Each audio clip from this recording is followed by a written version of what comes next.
नमस्कार विद्यार्थी मित्रांनो, महाराष्ट्र राज्य उच्च व तंत्र शिक्षण विभाग आणि महाराष्ट्र माहिती तंत्रज्ञान सहाय्यता केंद्र यांच्या संयुक्त विद्यमाने करिअर कट्टा आयोजित वृत्तवेध स्पर्धा परीक्षेच्या तयारीसाठी या सत्रामध्ये मी तुम्हा सर्वांचं सहर्ष स्वागत करते।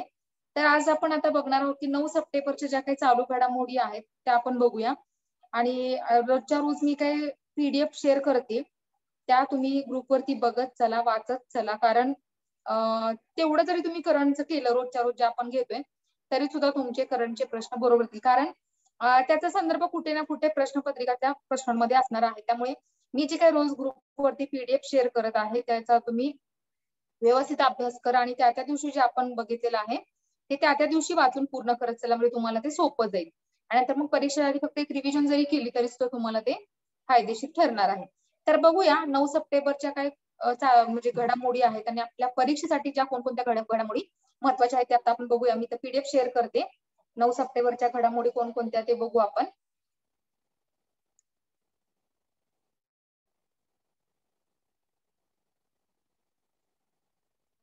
बघा, एक रशियाचे आपत्कालीन मंत्री आहेत, त्यांचा मृत्यू झालेला आहे 9 सप्टेंबरलाच। मॉक ड्रिल दरम्यान कॅमेरामनला वाचवण्याच्या प्रयत्नात रशियन मंत्र्यांचा अपघाती मृत्यू झालेला आहे। तर रशियाचे आपत्कालीन मंत्री येवगेनी झिनिचेव, वय त्यांचं 55 वर्ष होतं, यांचं 9 सप्टेंबर 2021 रोजी आर्टिक प्रदेशातल्या आपत्कालीन प्रशिक्षणादरम्यान मॉक ड्रिल येथे निधन झालेलं आहे। मॉक ड्रिल दरम्यान निधन झालेलं आहे। तर हे जे काही प्रशिक्षण होतं आपत्कालीन प्रशिक्षण, तर तो काही कॅमेरामन जो होता कडेवरती उभारलेला आणि तो पडला, मी त्याला वाचवण्यासाठी हे पण त्यांनी पण बाहेर उडी मारली। हे जे काही मंत्री आहेत आपत्कालीन मंत्री येवगेनी झिनिचेव, आणि ते दगडावरती त्यांचं डोकं आपटल्यामुळे त्यांना मार लागला आणि ते सुद्धा त्याच्यामध्ये त्यांचा मृत्यू झालेला आहे। बघा, झिनिचेव हे एका कॅमेरामन सह एका कड्यावरती उभे होते। तो कॅमेरामॅन घसरला आणि पाण्यात पडला आणि त्या कॅमेरामनला वाचवण्यासाठी त्यांनी पाण्यात उडी घेतल्याने एका खडकावरती ते आदळले आणि दुर्दैवाने ते कॅमेरामनचा देखील मृत्यू झाला आणि झिनिचेव यांचा सुद्धा मृत्यू झालेला आहे। झिनिचेवचा जन्म 1966 मध्ये लेनिनग्राड म्हणजे आताचं सेंट पीटर्सबर्ग येथे झालेला आहे। 1987 मध्ये ते रशियन गुप्तचर संस्था KGB चे अधिकारी बनले आणि 1991 पासून रशियन फेडरल सिक्युरिटी सर्व्हिस मध्ये FSB महत्वाच्या पदावरती ते कार्यरत होते। रशियन सुरक्षा सेवेचे उपसंचालक म्हणून त्यांनी काम केलेलं आहे आणि 2018 मध्ये ते आपत्कालीन मंत्री रशियाचे झाले होते। तर त्यांचं नाव लक्षात ठेवा, बघा, झिनिचेव हे रशियाचे आपत्कालीन मंत्री होते आणि त्यांचा मॉक ड्रिलच्या दरम्यान प्रशिक्षणादरम्यान त्यांचा मृत्यू झालेला आहे। पुढे बघा, T20 साठी वर्ल्ड कपची आपली जी काही टीम आहे ती घोषित झालेली आहे। T20 वर्ल्ड कप साठी भारतीय संघाची घोषणा झालेली आहे। त्याच्यामध्ये भारतीय संघामध्ये बघा कोणाकोणाची निवड झालेली आहे। त्याच्यामध्ये फलंदाज जे आहेत विराट कोहली, रोहित शर्मा, KL राहुल, सूर्यकुमार यादव हे फलंदाज म्हणून निवड झालेले आहेत। त्याच्यानंतर गोलंदाज जे आहे त्याच्यामध्ये जसप्रीत बुमराह, भुवनेश्वर कुमार, मोहम्मद शमी यांची निवड झालेली आहे। अष्टपैलू खेळाडू मध्ये हार्दिक पांड्या, रवींद्र जडेजा यांची निवड झालेली आहे। फिरकीपटू राहुल चहल, अक्षर पटेल, अश्विन, वरुण चक्रवर्ती यांची निवड झालेली आहे। यष्टीरक्षक म्हणून KL राहुल, ऋषभ पंत, ईशान किशन यांची निवड झालेली आहे। राखीव खेळाडू श्रेयस अय्यर, शार्दुल ठाकूर, दीपक चहर या सर्वांची निवड झालेली आहे। आणि यांचे प्रशिक्षण म्हणून किंवा कोच म्हणून रवी शास्त्री नाहीयेत, तर आता MS धोनी, महेंद्रसिंग धोनी यांची निवड झालेली आहे। बघा, यंदाच्या T20 वर्ल्ड कप मध्ये महेंद्रसिंह धोनी भारतीय संघाचा मेंटॉर अर्थात मार्गदर्शक म्हणून संघासोबत असेल आणि असं BCCI चे सचिव जय शाह यांनी जाहीर केलेलं आहे। भारतात होणारा T20 वर्ल्ड कप कोरोनामुळे UAE स्थलांतरित करण्यात आलेला आहे। 2016 नंतर पहिल्यांदाच T20 वर्ल्ड कपचं आयोजन करण्यात आलेलं आहे आणि ही स्पर्धा 17 ऑक्टोबर ते 14 नोव्हेंबर या दरम्यान ओमान आणि UAE मध्ये खेळली जाणार आहे। आता ही T20 सुरू होईल बघा, तर आता कोविडमुळे कुठे स्थलांतरित केले तर UAE मध्ये सुरू केलेली आहे। तर युनायटेड अमिराती जे काय आहेत स्टेट तिकडे सुरू केलेली आहे, तर ते ओमान, UAE ची जी काय राजधानी आहे ओमान आणि UAE मध्ये ती खेळली जाणार आहे। कधी? 17 ऑक्टोबर ते 14 नोव्हेंबर या कालावधीच्या दरम्यान खेळली जाणार आहे आणि 2016 नंतर पहिल्यांदाच T20 वर्ल्ड कपचं आयोजन करण्यात आले। 16 नंतर आता 21 मध्येच 4-5 वर्षाच्या नंतर सुरू करण्यात आले आणि आता T20 वर्ल्ड कपचे कोच किंवा मेंटॉर म्हणून, मार्गदर्शक म्हणून महेंद्रसिंह धोनी यांची त्याच्यामध्ये निवड झालेली आहे. पुढे बघा, घरात असो वा बाहेर असो, हिंसा हीच पाकिस्तानची संस्कृती असं संयुक्त राष्ट्रामध्ये जी काय परिषद झाली त्याच्यामध्ये भारताने भूमिका मांडलेली. म्हणजे आता आपण बघितलं बघा 8 सप्टेंबरच्या घडामोडीमध्ये की पंजशीर मध्ये सुद्धा म्हणजे तालिबान्यांना पाकिस्ताननी मदत केलेली आहे.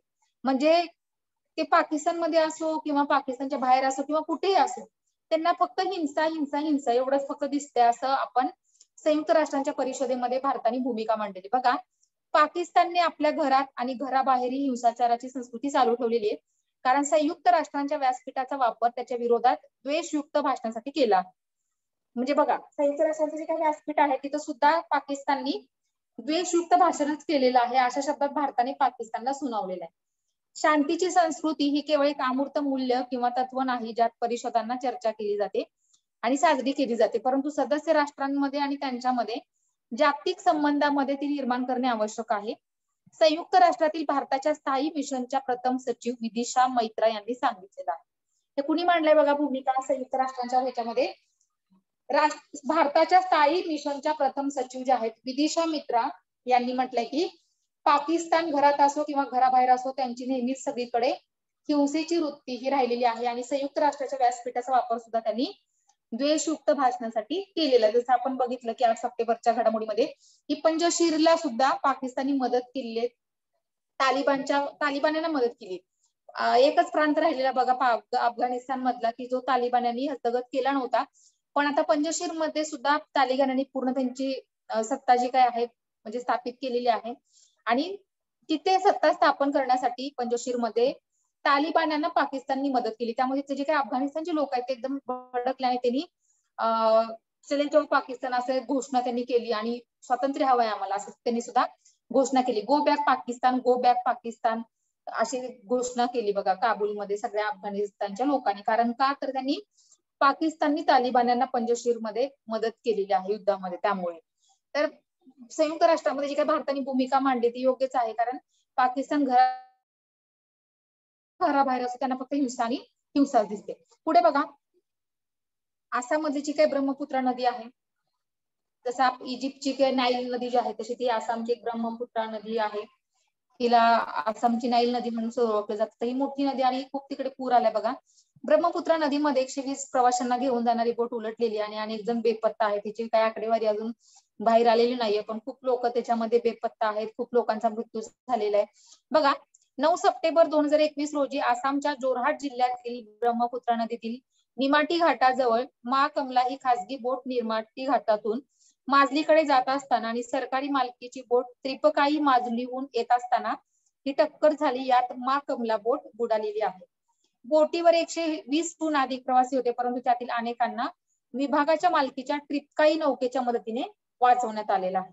120हून अधिक होते, पण काही जणांना वाचवण्यात यश आलेलं आणि काही जण त्याच्यातले बेपत्ता आहेत. आता हे एक आपल्या संरक्षण क्षेत्रासाठी एक महत्वाची बातमी बघा. डिफेन्ससाठी भारतीय वायुदलाला मिळणार नवी मालवाहू विमानं, म्हणजे मालवाहू विमानं मिळणार नौदलाला, वायुदलाला मिळणार आहेत. 4 ते 10 टन पर्यंतचे वजन वाहून नेण्याची क्षमता असलेले एकूण 56 C-295 मालवाहू विमाने घेण्याचा अत्यंत महत्वपूर्ण निर्णय 8 सप्टेंबर 2021 रोजी मंत्रिमंडळ सुरक्षा समितीच्या बैठकीत घेण्यात आलेला आहे. सध्या भारतीय वायुदलात असलेल्या जुन्या तंत्रज्ञानाच्या HS-748 एवरो या मालवाहू विमानांची जागा C-295 ही मालवाहू विमाने घेतील. पॅराट्रुपर्स आणि सैन्य दलासाठी आवश्यक सामानाची वाहतूक करण्याकरिता या मालवाहू विमानांचा उपयोग होणार आहे. लक्षात ठेवा, C-295 4 ते 10 टन पर्यंतचं वजन वाहून नेण्यासाठी हे वायुदलाला म्हणजे विकत विमाने घेण्याचा निर्णय घेतलेला आहे. त्याचं विमानाचं नाव लक्षात ठेवा, C-295. पुढे बघा,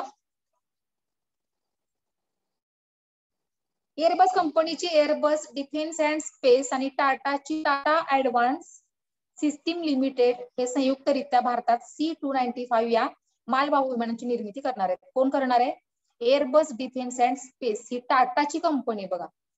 जे किती मोठं काम आहे बघा त्यांचं. टाटा ऍडव्हान्स सिस्टीम लिमिटेड म्हणजे पहिल्यांदाच याच्यामध्ये खाजगी कंपनी काम करणार आहे. टाटा ग्रुप जो आहे त्यांची टाटा ऍडव्हान्स सिस्टीम्स लिमिटेड ही कंपनी हे विमान बनवण्यासाठी काम करणार आहे. एअरबस डिफेन्स अँड स्पेस यासाठी दोन्ही कंपन्या आणि भारतीय वायू दलाच्या तिघांमध्ये करार होणार आहे. कोण कोण? एअरबस कंपनीची एअरबस डिफेन्स स्पेस, टाटाची टाटा ऍडव्हान्स सिस्टीम्स लिमिटेड आणि भारतीय वायुदल या तिघांमध्ये करार करण्यात आलेला आहे C-295 मालवाहू विमानाची निर्मिती करण्यासाठी. हा एकूण करार सुमारे $2.5 अब्ज एवढा असणार आहे. किती? $2.5 अब्ज. करार झाल्यानंतर 48 महिन्यात एअरबस पहिली 16 विमाने थेट भारतीय वायुदलाकडे हस्तांतरित करणार आहे. म्हणजे ह्याच्यासाठी 4 वर्ष लागतील बघा, 48 महिने, कारण एवढं मोठं विमान बनवणं म्हणजे काही जोक नाहीये. तेवढा कालावधी त्याला द्यावाच लागणार. म्हणजे करार झाल्यानंतर पुढे 48 महिने म्हणजे 4 वर्षामध्ये ही 16 विमानं थेट भारतीय वायुदलाकडे हस्तांतरित करण्यात येणार आहेत. आणि त्याचा करार कितीचा आहे? $2.5 अब्ज. तर उर्वरित 40 विमानं ही भारतात एअरबस आणि टाटा हे संयुक्तरित्या बनवणार आहेत. तर 40 आणि 16 एकूण 56 विमानं ही बनणार आहेत बघा C-295. पुढे बघा, 1960च्या दशकातील तंत्रज्ञान असलेली HS-748 एव्हरो मालवाहू विमाने एकेकाळी भारतीय वायुदलाचा कणा होती. कोणती? HS-748. पण आता त्याची जागा कोण घेणार आहे? C-295. मात्र जुने झालेले तंत्रज्ञान, वारंवार होणारे अपघात, देखभालीसाठी होणारा खर्च लक्षात घेता ही एव्हरो विमाने सेवेतून पार करण्याचा निर्णय 2004च्या सुमारास घेण्यात आलेला. आता या विमानाचं काम काय की आता समजा सियाचीन असेल किंवा कुठल्याही आर्मीची एखादी बाउंड्री असेल, तिथं सगळं आपलं सैन्य आहे, मग त्यांना जे काही शस्त्रसाठा पुरवणं किंवा मग तो जो काही माल आहे तो वाहून नेण्यासाठी ही विमानं मदत करतात बघा. तर ही विमानं जी आहेत, आधी HS-748 एव्हरो मालवाहू विमान होती, तर आता ही जी काय आहेत म्हणजे त्याची जागा घेणार आहेत C-295. ओके. तर पुढे बघा, या विमानांची जागा घेण्यासाठी निविदा प्रक्रिया सुरू करण्यात आलेली होती. कुणाची? HS-748 एव्हरो. मात्र विविध कारणांनी या प्रक्रियेला उशीर होत आज अखेर नव्या मालवाहू विमानाच्या नावावरती शिक्कामोर्तब करण्यात आलेला आहे. म्हणजे खूप दिवसापासून सुरू होती प्रक्रिया की हे आपण केलं पाहिजे, करूया किंवा HS-748 इतका काय माल वाहून नेऊ शकत नाहीये, पण त्याला कुठल्या ना कुठल्या गोष्टीमुळे प्रलंब होत होता. पण आता फायनली म्हणजे उशीर का होईना पण नव्या मालवाहू विमानाच्या नावावरती शिक्कामोर्तब करण्यात आलेलं आहे. त्याचं नाव आहे C-295. पुढे बघा, एअरबस कंपनीचे तंत्रज्ञान असलेली C-295 जातीची मालवाहू विमाने ही जगातील 15 देशांच्या वायुदलात 2001 पासून कार्यरत आहेत. म्हणजे आपणच पाठीमागे असं म्हणावं लागेल. तर ही जी काही आपल्याकडे HS-748 जे होतं ते खूप जुनं झालं, बरोबर ना. पण आता ते वाढणारे अपघात, ज्या काय त्याच्यामध्ये जुनं तंत्रज्ञान, हे सगळं बदलायला पाहिजे होतं, पण त्याच्यामध्ये उशीर होत होता. पण 15 देशांमध्ये हे ऑलरेडी 2001 पासून कार्यरत आहेत. म्हणजे किती वर्ष झाली बघा? 20 वर्ष झाली. म्हणजे हे C-295 जी विमान आहे जगातल्या 15 देशांच्या वायुदलामध्ये 20 वर्षापासून अगोदर कार्यरत आहे आणि आता आपण त्याचा करार करतोय, म्हणजे खूप लेट करतोय बघा. पुढे बघा, 10 टन पर्यंतचं वजन एका दमात 2000 किलोमीटर पर्यंत वाहून नेण्याची या मालवाहू विमानाची क्षमता आहे. म्हणजे एका दमात 2000 किलोमीटर, किती फास्ट असेल बघा, म्हणजे विचार पण आपण करू शकत नाही. 10 टन वजन पण घेऊ शकते आणि एका दमात म्हणजे एकाच ह्याच्यामध्ये 2000 किलोमीटर पर्यंत ते झेप घेऊन तेवढं अंतर पार करू शकते. म्हणजे किती त्याची क्षमता आहे बघा. जगातील अत्याधुनिक अशा मालवाहू विमानांच्या समावेशामुळे भारतीय वायुदलाच्या ताकदीत मोलाची भर पडणार आहे. या निमित्ताने पहिल्यांदाच देशातील खासगी कंपनी मालवाहू विमानांची निर्मिती करणार असून यामुळे 6000 देशापेक्षा जास्त रोजगार निर्मिती होईल असा सुद्धा अंदाज आहे. त्याच्यामध्ये एअरबस कंपनी आहे, बरोबर ना, टाटाची कंपनी आहे आणि आपलं भारतीय वायुदल. तर असे टोटल आपले 16 पहिल्यांदा 48 महिन्यामध्ये तयार होणार वायुदलाकडे ते सुपूर्द केले जातील. आता त्याचा 40 विमानं बनणार. तर ह्याच्यामुळे 6000पेक्षा जास्त रोजगार निर्मिती सुद्धा होईल असा त्याच्यामध्ये अंदाज वर्तवला जात आहे. तर हे लक्षात ठेवा. HS-748 आधी होता आपल्याकडे आणि आता ते जुनं तंत्रज्ञान झाल्यामुळे आता त्याच्यामध्ये काय येते C-295. आणि C-295 विमान जे आहे ते एका दमामध्ये 10,000 टन 2000 किलोमीटर अंतर एवढं पार करून घेऊन जाऊ शकते. आणि त्याच्यामध्ये आता नवीन जे येते त्याचं नाव आहे C-295. हे सगळं तुम्हाला इथे लक्षात ठेवणं गरजेचं आहे. पुढे बघा, हे विमानाचं तुम्हाला दिसतंय बघा, इथे लिहिलंय बघा C-295 हे अशा प्रकारचं विमान असेल. आता हे जगातल्या 15 देशांमध्ये 2001 पासून आहे, पण आता हे आपल्याकडे येते हे अशा प्रकारचं असेल. एका वेळी ते 10 टन माल घेऊन जाऊ शकतं आणि एका दमात ते 2000 किलोमीटर अंतर सुद्धा ते पार करू शकतं, एवढीची क्षमता आहे बघा. हे अशा प्रकारचं हे C-295 असेल. आता तुम्हाला असा प्रश्न येईल की किंवा विधाने ओळखा, याच्यामध्ये असा प्रश्न येऊ शकतो की C-295 विमान किंवा जे काही आधी वायुदलाचं जे काही मालवाहू विमान जे होतं ते HS-748 कोणतं होतं असं विचारलं जाऊ शकतं. किंवा HS-748 ची जागा कोणी घेतलेली आहे, तर त्याचं उत्तर तुमचं असेल 295 हे लक्षात ठेवा. C295 एकदम डोक्यात फिट असू द्या. पुढे बघा, आताच आपण 15 ऑगस्टला बघितलं बघा, जेव्हा आपण सेशन सुरू केलेले, की सुप्रीम कोर्टाने सांगितलं की तुम्ही महिलांना एनडीए मध्ये प्रवेश द्या, बरोबर ना. आणि युपीएससी जी परीक्षा घेते तर त्यांना पण सांगितलं की तुम्ही लवकरात लवकर त्याचं नोटिफिकेशन काढा. तर आता पुढे बघा, महिलांना एनडीए मध्ये सामावून घेण्याचा सशस्त्र दलाचा निर्णय सुद्धा झालेला आहे. आता त्याच्यामध्ये परमनंट कमिशन म्हणजे कायमस्वरूपी सुद्धा घेण्यात येणार आहे असं सुद्धा त्यांनी त्याच्यामध्ये सांगितलेलं आहे. पुढे बघा, महिलांना राष्ट्रीय संरक्षण प्रबोधिनी म्हणजे एनडीए पुण्यात आहे सामावून घेण्याचा निर्णय सशस्त्र दलांनी घेतला असल्याची माहिती केंद्र सरकारने 8 सप्टेंबर 2021 रोजी सर्वोच्च न्यायालयाला दिलेली आहे. महिलांना एनडीएच्या मार्गाने संरक्षण दलामध्ये कायमस्वरूपी कमिशन दिले जाईल म्हणजे परमनंट असा निर्णय सशस्त्र दलामध्ये सरकारमध्ये सर्वोच्च पातळीवरती घेण्यात आलेला आहे, असे केंद्र सरकारची बाजू मांडणाऱ्या अतिरिक्त सॉलिसिटर जनरल ऐश्वर्या भारती यांनी न्यायमूर्ती S.K. कौल व न्यायमूर्ती M.M. सुंदरेश यांच्या खंडपीठाला सांगितलेलं आहे. तर एक महिलांसाठी चांगली बातमी बघा. पुढे बघा, पाकिस्तानकडून अफगाणिस्तानच्या शेजारी देशांची बैठक आयोजित केलेली आहे बघा. पाकिस्तानने आता अफगाणिस्तानच्या जे काही शेजारचे देश सगळ्या देशांना मिटिंगला बोलतात. चीन पण आहे बघा. परराष्ट्र मंत्री जे आहेत पाकिस्तानचे शाह महमद कुरेशी हे या बैठकीचे अध्यक्षस्थान भूषवणार असून चीन, इराण, तजाकिस्तान, तुर्कमेनिस्तान आणि उझबेकिस्तान या देशांना निमंत्रित करण्यात आलेलं आहे. अफगाणिस्तानातील परिस्थिती व नवी आव्हाने तसेच संधी या गोष्टीचा विचार यातून केला जाणार आहे. म्हणजे तालिबानांना सहकार्य करायचं, अजून जे काय आजूबाजूच्या अफगाणिस्तानच्या बाजूचे काही देश त्यांना सोबत घ्यायचं आणि तिथं अजून काय अफगाणिस्तानमध्ये अजून काय करता येईल का ह्याचा विचार करायचा. म्हणजे तिथली परिस्थिती, नवीन आव्हान आणि संधी काय शोधता येईल याचा अभ्यास करायचा आणि आपण मग स्वतःच्या फायद्याचे जे काय असेल ते बघून घ्यायचं असं त्यांचं एक उद्दिष्ट आहे बघा. तर त्याच्यासाठी जे काय अफगाणिस्तानचे जे काय आजूबाजूचे देश आहेत त्यांना सगळ्यांना पाकिस्ताननी मिटिंगला बोलवलेलं आहे. अफगाणिस्तानच्या शेजारी देशांनी या प्रश्नावर एकत्र येऊन काम करावे व त्या देशांमध्ये शांतता तसेच स्थिरता आणण्यासाठी कशा प्रकारे प्रयत्न करावेत याबाबत पाकिस्तानने मार्गदर्शन करणार आहे. आता ऑलरेडी त्यांनी पंजशीरमध्ये तालिबान्यांना सहकार्य केले आणि तिकडे ऑलरेडी म्हणजे असं एक वातावरण भयानक पसरवलंय, भीतीचं वातावरण पसरवलंय, बरोबर ना. आणि त्यामुळे आणि आता परत तिकडे ह्या देशांमध्ये शांतता प्रस्थापित करण्यासाठी प्रयत्न करून मार्गदर्शन पाकिस्तान करणार आहे. म्हणजे दोन्हीकडून कसं काय म्हणजे त्यांचं काम बघा. अफगाणिस्तानशी असलेले आर्थिक संबंध सुधारण्याचा विचार यात केला जाणार आहे. आता तालिबान्यांना मदत करणार आणि अफगाणिस्तानच्या सुधारणा करण्यासाठी म्हणजे मदत करणार आहे. म्हणजे दोन्हीकडून बोलतात बघा, तालिबान आणि पाकिस्तान म्हणजे एकाच माळेची मणी असल्यासारखे.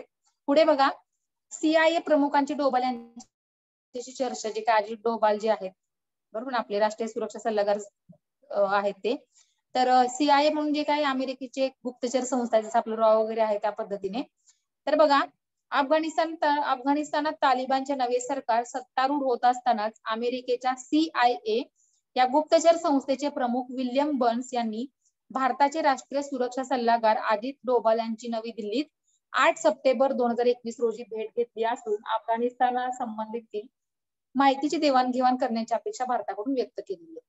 तर हे अफगाणिस्तानची काही माहितीची देवाणघेवाण त्यांनी भारताने त्यांना मदत करावी असं CIAने डोभाल यांच्याशी चर्चा करून म्हटलेलं आहे. CIA ही अमेरिकेची गुप्तचर संस्था असून अफगाणिस्तानातून अमेरिकी सैन्य माघारी गेल्यानंतरच्या घडामोडीवरती लक्ष ठेवते. म्हणजे अमेरिकेमध्ये जे काही 20 वर्ष त्यांचं जे काही सैन्य होतं तर ते आता परत गेलं बघा. तर त्याच्यानंतर ज्या काही घडामोडी घडतात त्याच्यावरती लक्ष ठेवण्यासाठी CIA अमेरिकेची गुप्तचर संस्था काम करते आणि घडतात त्याची माहिती आम्हाला द्या.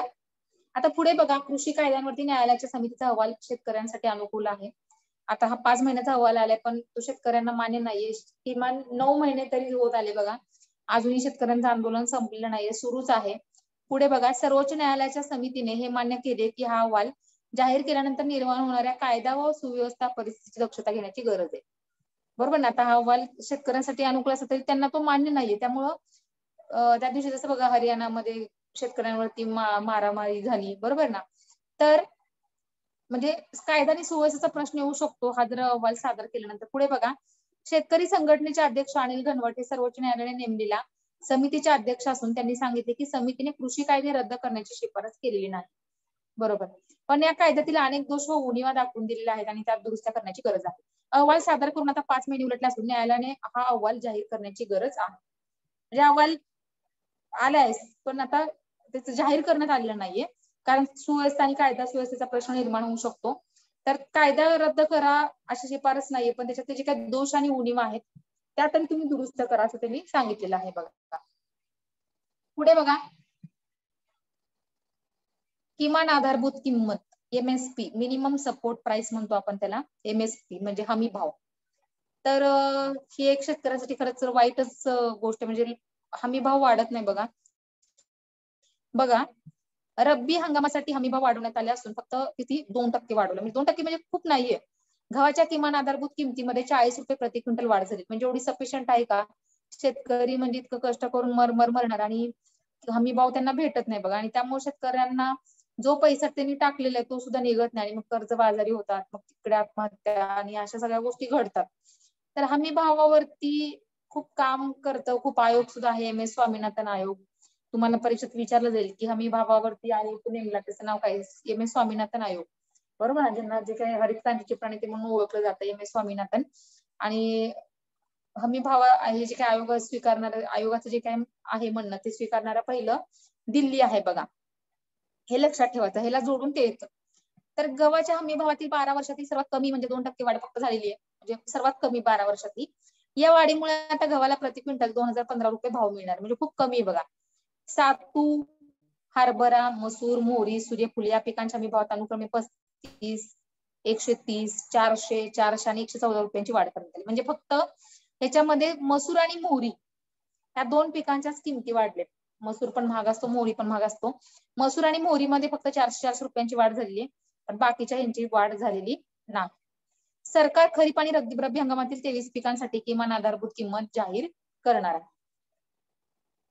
पुढे बघा, पोलीस दारोरा खिडकी एक योजना सुरू केलेली आहे. तर नक्षलवादग्रस्त अतिदुर्गम गडचिरोली जिल्ह्यात जिल्हा पोलीस दलाच्या वतीने राबवण्यात आलेल्या स्वयंरोजगार मेळाव्यातून मात्र 2105 बेरोजगार युवक युवतींना रोजगार मिळालेला. किती चांगली गोष्ट आहे बघा. 2105 बेरोजगार युवक युवतींना रोजगार मिळालेला आहे. आणि हे कुणी राबवलेलं आहे? पोलिसांनी राबवले, गडचिरोली पोलिसांनी. ओके, पोलीस दादालोरा खिडकीच्या माध्यमातून पोलीस अधिकाऱ्यांनी ही किमया घडवून आणताना तरुणाईच्या रिकाम्या हातांना रोजगार उपलब्ध करून दिलेला आहे. गडचिरोलीत बेरोजगारांची संख्या अधिक आहे आणि या जिल्ह्यात उद्योग नसल्याने, सर्वत्र जंगल असल्याने तसेही रोजगार अजिबात तिकडे नाहीये. तर पोलिसांनी खूप चांगलं काम केलेलं आहे बघा. का? कारण हे जर म्हणजे तसेच राहिले तर त्यांना ही लोक नक्षल ह्याच्यामध्ये जाऊ शकतात, तर ती एक भीती आहे बघा. तर त्यामुळे गडचिरोली पोलिसांनी राबवलं खूप चांगलं आहे. पुढे बघा, पूर हे जे लक्षात ठेवा, एक खिडकी दादा लोरा योजना, पोलीस दादा लोरा खिडकी योजना.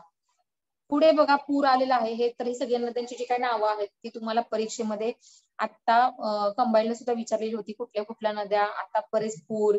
मी जसं तुम्हाला पाठीमागे बोललेली, जसं सांगली कोल्हापूरचा महापूर आला म्हणजे फक्त आपल्याला पंचगंगा कृष्णा नद्या वाचून चालणार नाही, तर त्या नद्यांना येऊन मिळणाऱ्या खूप साऱ्या उपनद्या, तिथे असलेली धरणं, हे सगळं तुम्हाला वाचावं लागणार आहे.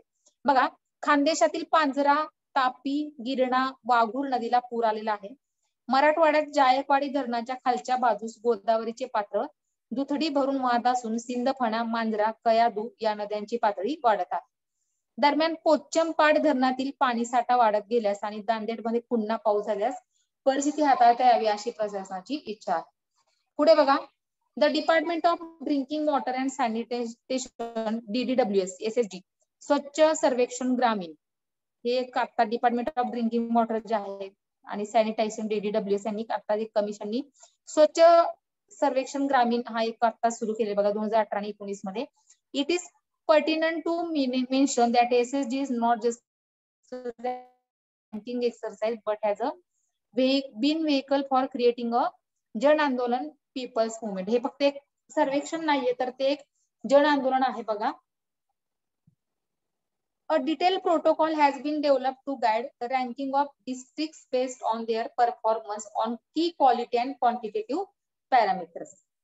बघा त्याच्यामध्ये काय काय आहे, त्याचे निकष बघा काय काय. The weights to different elements of the SSG 2021 are as below. बघा, direct observation of sanitation at public places 30%, म्हणजे प्रत्येक ठिकाणी कसं सॅनिटायझर केलं जातं, ऑब्झर्वेशन केलं जातं, त्याचे मग 30% त्याच्यामध्ये असणार आहे. सिटीजन्स फीडबॅक, नागरिकांचा फीडबॅक आहे, including feedback from common citizens, म्हणजे सर्वसामान्य नागरिकांचा पण फीडबॅक खूप महत्वाचा आहे एसएसजी मध्ये. की influencer at the village level and from citizen line using a mobile app 35%. Service level progress on sanitation related parameters 35%. तर ह्या सगळ्या निकष आहेत बघा एसएसजी 2021 साठी.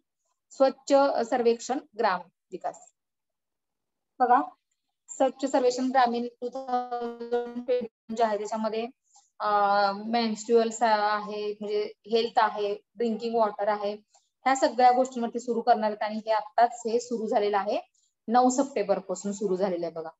पुढे बघा, ही एशियन डेव्हलपमेंट बँक जी आहे, मी तुम्हाला ह्याच्या पाठीमागे पण आपण हे एक मुद्दा घेतलेला एशियन डेव्हलपमेंट बँकचा. त्यावेळेस बघा छत्तीसगड मध्ये जे काही रस्ते बांधण्यासाठी एशियन डेव्हलपमेंट बँकनी जे काही लोन दिलेलं, तर आता खूप लोन देते बघा. आता झारखंडसाठी दिलेलं आहे, महाराष्ट्रासाठी सुद्धा दिलेलं आहे. तेव्हा आपण जे मागच्या वेळेस जे बघितलं होतं, मी त्यावेळेस तुम्हाला सांगितलं होतं असे एशियन डेव्हलपमेंट बँकेची स्थापना कधी झाली, तर 19 ऑक्टोबर 1966 ला स्थापना झालेली. आणि त्याचं जे काही हेडक्वार्टर आहे ते आहे फिलिपाईन्सला.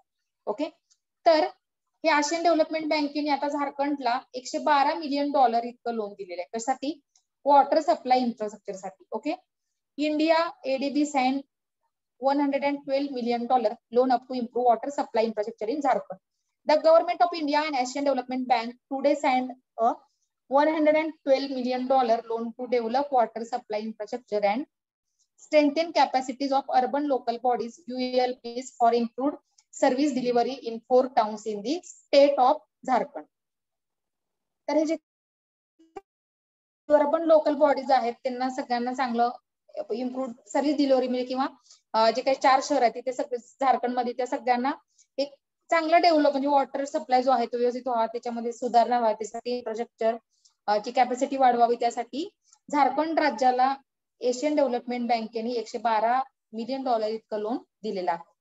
पुढे बघा, ही सुद्धा एशियन डेव्हलपमेंट बँकेचीच न्यूज आहे. त्यांनी आता आपल्याला $300 मिलियन महाराष्ट्रासाठी लोन दिले बघा. म्हणजे किती लोन देते बघा. मध्ये आपण छत्तीसगडचं बघितलं, आता झारखंडचं बघितलं आणि आता महाराष्ट्राचं बघतोय. The Asian Development Bank and the Government of India today sign a $300 million loan as additional financing to scale up improvement of the connectivity to help boost rural economy in the state of Maharashtra. The additional financing for the ongoing Maharashtra rural connectivity improvement project will help improve an additional 1100 rural roads and 235 bridges for a total length of 2900 kilometers. 2900 kilometre इतका जो काही रस्ता आहे तो जोडावा. त्याच्यामध्ये 1100 rural road आहेत, 235 bridge आहेत. ओके, आणि 2900 किलोमीटर इतका अंतर आहे. त्याच्यामध्ये 34 डिस्ट्रिक्टचा समावेश होणार, म्हणजे आपल्या महाराष्ट्रातले बऱ्यापैकी सगळेच जिल्हे हे एकमेकांशी कनेक्ट होतील बघा. आपण कालच्या सेशन मध्ये बघितलं, जो काही नागपूर, जालना, मुंबई, नागपूर समृद्धी महामार्गाला जोडणार आहे. त्याच्यामुळे 16 तासाचा जो काही वेळ जात होता तो आता 8 तासामध्ये आपण पार करू शकणार आहे. तर ह्याच्यामध्ये सुद्धा त्यांनी सांगितलं 2900 किलोमीटर आणि 34 डिस्ट्रिक्ट त्याच्यामध्ये एकमेकांना कनेक्ट होणार आहेत. The on going project with $200 million financing approved in August 2019. 2019 मध्ये ऑगस्ट मध्ये पण हे ऑलरेडी त्यांनी 200 मिलियन एवढंही केलेलं आपल्याला. Is already improving and maintaining the condition and safety of 2100 kilometre rural roads across Maharashtra. तर 2019 ऑगस्ट 2019 मध्ये जे काही $200 मिलियन एवढं जे काही दिलेला होता, तर तो प्रोजेक्ट आता व्यवस्थित सुरू आहे, इम्प्रूव्ह झालेला, मेंटेन आहे. आणि त्याच्यामधून 2100 किलोमीटर इतका जो काही रुरल डेव्हलप एरिया आहे तो महाराष्ट्र तो कव्हर झालेला आहे. पुढे बघा, the new project is expected to generate about 3.1 million days of employment for local communities. बरोबर आहे, कारण त्याच्यामुळे लोकांना रोजगार पण मिळणार आहे. Of which at least 25% will be for women over the construction and maintenance periods. A gender action plan has been prepared to focus on capacity development of women workers so that they can benefit from the semi-skilled and unskilled labor opportunities. बरोबर आहे, सगळ्यांना त्याच्यातून काम मिळणार आहे. ADB is committed, Asian Development Bank is committed to achieving a prosperous, inclusive, resilient and sustainable Asia and the Pacific, while sustaining its efforts to eradicate extreme poverty established in 1966. 19 October 1966 it is owned by 68 members, 49 from the region. त्याच्यातून बघा हे सगळं सांगितलं त्यांना. Achieving a prosperous, inclusive, resilient and sustainable Russia बनवायचंय. त्यासाठी एवढ्या सगळ्या गोष्टी आणि एवढं सगळं लोन वगैरे देते बघा. आपल्याला ऑगस्ट 2019 ला $200 मिलियन दिलंय आणि आता 2021 मध्ये $300 मिलियन. त्याच्यामध्ये 1100 रुरल रोड्स, 235 ब्रिज, 2900 किलोमीटर अंतर आणि त्याच्यामध्ये 34 डिस्ट्रिक्ट मधले सगळे रस्ते व्यवस्थित व्हावे, एकमेकांना कनेक्टेड व्हावे, याच्यासाठी एवढा त्यांनी लोन आपल्याला दिलेलं आहे. किती? $300 मिलियन. आणि ऑगस्ट 2019 ला दिलेलं $200 मिलियन. आणि आता ते जे काही प्रोजेक्ट आहेत, रन आहेत किंवा व्यवस्थित झाले, ते 2100 किलोमीटर एवढे रुरल जे आहे ते कनेक्टेड झालेलं आहे. पुढे बघा, education is an important tool for national character building. Shrimati Annapurna Devi यांचं स्टेटमेंट आहे. तर हे स्टेटमेंट आहे असं तुम्हाला GS4 UPSC मुख्य परीक्षेमध्ये विचारलं जाऊ शकतं, एथिक्स अँड इंटिग्रिटी मध्ये. Education is an important tool for national character building. बरोबर. आता जे काय तालिबानचं आपण सकाळी काल जे फोटो बघितले बघा, सगळ्या तिथले एज्युकेशन मंत्री येते, तर ते म्हणतात एज्युकेशनची काही गरज नाही, PGची काही गरज नाही, ग्रॅज्युएशनची काही गरज नाही. तर हे चुकीचं आहे. तर एज्युकेशन इज इम्पॉर्टंट टूल आहे फॉर नॅशनल कॅरेक्टर बिल्डिंग साठी. बरोबर आहे. तर हे आहे असं वाक्य तुम्हाला एसे पण याच्यावरती येऊ शकतो 125 मार्काचा, किंवा तुम्हाला 15 मार्कांचा GS4 मध्ये याच्यावरती UPSC मुख्य परीक्षेमध्ये प्रश्न पण येऊ शकतो. पुढे बघा, इंडिया आणि पोर्तुगालच्या रिलेटेड आहे. Cabinet approve agreement on the recruitment of Indian citizens to work in the Portuguese republic between India and Portugal. पोर्तुगालमध्ये काम करण्यासाठी आपल्या इंडियन सिटीजन्सला परवानगी मिळावी असा अग्रीमेंट कॅबिनेटनी साईन केलेला आहे, अप्रूव्ह केलेला आहे. कुणामध्ये? पोर्तुगाल आणि आपण इंडिया. पुढे बघा, production linked incentive PLI scheme for textiles. हे वस्त्र उद्योगासाठी एक चांगली स्कीम आहे बघा, production linked incentive. Government has approved production linked incentive PLI scheme for textile. With this India is poised to regain its domination in global textiles trade. Leveraging economies of scale, the scheme will help Indian companies to emerge as global champions, help create additional employment of over 7.5 lakh people directly and several lakhs more for supporting activities. Scheme will also pave the way for participation of women in large numbers. बघा, incentives worth rupees 10,683 crore will be provided to industry over 5 years. जी काही योजना आहे त्याच्यामुळे टेक्सटाईलला खूप चांगले दिवस येणार आहे, त्याच्यामुळे खूप साऱ्या लोकांना जॉब सुद्धा भेटणार आहे. It is expected that this scheme will result in fresh investment above rupees 19,000 crore and additional production turnover of rupees 3 lakh crore in 5 years. तर आता 19,000 करोड, तर त्याच्यापेक्षा पुढे जाऊन अजून पुढच्या याच्यामध्ये 3 लाख करोड एवढा 5 इयर्स मध्ये टर्नओव्हर झाला पाहिजे. Higher priority for investment in aspirational districts and tier 3-4 towns. Scheme will positively impact specially states like Gujarat. बरोबर, गुजरातमध्ये खूप टेक्सटाईलचं चांगलं आहे मार्केट, सुरत वगैरे, UP, महाराष्ट्र, तामिळनाडू, पंजाब, आंध्र प्रदेश, तेलंगणा, ओडिसा एक्सेट्रा. तर ह्या राज्यांमध्ये ही स्कीम चांगला इम्पॅक्ट करत असं त्यांचं म्हणणं आहे बघा. आणि लास्ट बघा, Cabinet approves the memorandum of understanding on cooperation in field of geosciences between the joint stock company Ross Geologia, रशियाची company, and the Geological Survey of India GSI. या दोघांमध्ये काय आहे तर एक कोऑपरेशन करून ते काय करणार आहेत तर जिओ सायन्सेसचं एक हे करणार आहेत अभ्यास. जॉईंट स्टॉक कंपनी पुण्यामध्ये रॉस जिओलॉजिया रशिया आणि आपले जे काही जिओलॉजिकल सर्वे ऑफ इंडिया जे आहे GSI, ह्या दोघांमध्ये होणार आहे बघा. आपण मागे बघितलं बघा, नॉर्थर्न कोल इंडिया लिमिटेड त्यांना जिओलॉजिकल सर्वे ऑफ इंडिया मदत करते आणि त्याच्यामध्ये इंडियन रेल्वेला पण मदत करत होतो, कोळसा वगैरे ते सगळं सर्च करण्यासाठी. बरोबर ना. तर 1954 मध्ये जिओलॉजिकल सर्वे ऑफ इंडिया सुरू झालं. आणि तुमच्यासाठी एक अजून एक माहिती म्हणजे जनरल नॉलेज म्हणून किंवा एक्स्ट्रा माहिती म्हणून सांगते, जिओलॉजिकल सर्वे ऑफ इंडियाची जी काही टीम आहे सध्या कोयना धरणामध्ये आलेली. कुठे आली? कोयना धरणामध्ये. खगोलीय हे ना संशोधन. तर हे का आले तिकडे? कारण कोयना धरणामध्ये ना आता जे पाणी येते ना ते लालसर पाणी येते. कसं येते? लालसर. तर त्याचा अभ्यास करण्यासाठी जिओलॉजिकल सर्वे ऑफ इंडियाची जी काही टीम आहे सध्या सातारा कोयना धरणाच्या इकडे आहे आणि त्याचा अभ्यास करण्यासाठी ते आले बघा. म्हणजे खगोलशास्त्राचा अभ्यास. ते पाणी असं काय येते किंवा मग ती पुढच्या आपत्तीचं एक म्हणजे काय सिग्नल देते का, किंवा मग आता लाल पाणी तर मग काय लावारस वगैरे येणार आहे का, किंवा काय ज्या म्हणजे असं ह्या सगळ्या गोष्टींचा अभ्यास करण्यासाठी हे जिओलॉजिकल सर्व्हे ऑफ इंडियाची जी काही टीम आहे ती कोयना धरणाच्या परिसरात आलेली आहे. त्यांच्यावरती ते संशोधन त्यांचं सुरू आहे. हे मी तुमच्या माहितीसाठी सांगते, म्हणजे मला पण आत्ताच समजलं हे की GSI ची टीम जी आहे ती तिकडे आलेली आहे. तर हे सगळ्या आजच्या आपल्या घडामोडी आहेत त्याच्यामध्ये सगळं तुम्ही लक्षात ठेवा. स्वच्छ सर्वेक्षण ग्रामीण वगैरे हे सगळ्या ज्या काही गोष्टी आहेत त्या लक्षात ठेवा. ADBचं लक्षात ठेवा. आशियन डेव्हलपमेंट बँक जी आहे 19 ऑक्टोबर 1966 ला ती सुरू झाली. HS-748 एवरो जे आहे विमान जे आहे त्याच्या जागी आता आपण C-295 विमान जे आहे ते येते. हे सगळं हे लक्षात ठेवा. त्याच्यावरती खूप महत्वाची तुम्हाला माहिती म्हणजे आहे, त्याच्यावरती तुम्हाला प्रश्न येऊ शकतो, बरोबर ना. तर ह्या सगळ्या आजच्या ज्या काही घडामोडी आहेत आपण बघितलेल्या आहेत बघा. तर परत आपण उद्याच्या सेशन मध्ये सकाळी 9 वाजता भेटणारच आहोत. तर मी तात्पुरता आता तुमचा निरोप घेते. जय हिंद, जय महाराष्ट्र.